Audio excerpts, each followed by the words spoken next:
किसी समय की बात है। एक विशाल जंगल में एक शक्तिशाली बाघ रहता था। उसका नाम था शेरू। शेरू जंगल का राजा था और उसकी ताकत और स्वभाव के कारण सभी जानवर उससे डरते थे। शेरू का नियम था कि हर दिन एक जानवर उसे भोजन के रूप में मिलना चाहिए, नहीं तो वह पूरे जंगल को तहस नहस कर देगा। एक दिन जंगल में एक छोटा और चालाक खरगोश जिसका नाम मंजीत था। मंजीत जानता था कि सीधे शेरू के पास जाना उसके लिए मौत का कारण बनेगा। उसने सोचा कि उसे कुछ करना चाहिए जिससे न केवल उसकी जान बच सके बल्कि जंगल के अन्य जानवरों की भी रक्षा हो सके। मंजीत ने एक योजना बनाई। वह शेरू के पास गया लेकिन जानबूझकर देरी से पहुंचा। शेरू ने गुस्से में पूछा, तुम इतनी देर क्यों आए? क्या तुम्हें पता नहीं कि मैं कितना भूखा हूं?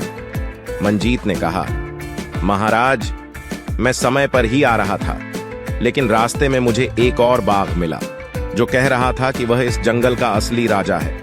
उसने मुझे रोका और कहा कि वह आपको चुनौती देना चाहता है। शेरू को यह सुनकर बहुत गुस्सा आया।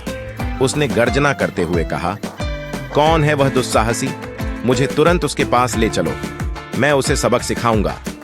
मंजीत शेरू को एक गहरे कुएं के पास ले गया और कहा, महाराज, वह बाघ इसी कुएं के अंदर है। शेरू ने कुएं में झांका और उसे अपने ही प्रतिबिंब, रिफ्लेक्शन का दिखावा हुआ। उसने सोचा कि कुएं के अंदर वास्तव में कोई और बाघ है जो उसे चुनौती दे रहा है।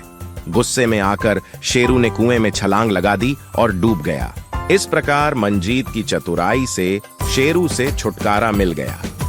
जंगल के सभी जानवर मंजीत के साहस और बुद्धिमानी की प्रशंसा करने लगे। उन्होंने मंजीत को जंगल का नया नेता बना दिया और शांति से रहने लगे। यह कहानी हमें सिखाती है कि भले ही हम छोटे और कमजोर हों, लेकिन बुद्धिमानी और साहस से हम बड़ी से बड़ी समस्या का हल निकाल सकते हैं। जब भी मुश्किल समय आए तो हमें घबराने की बजाय अपनी बुद्धि का उपयोग करना चाहिए।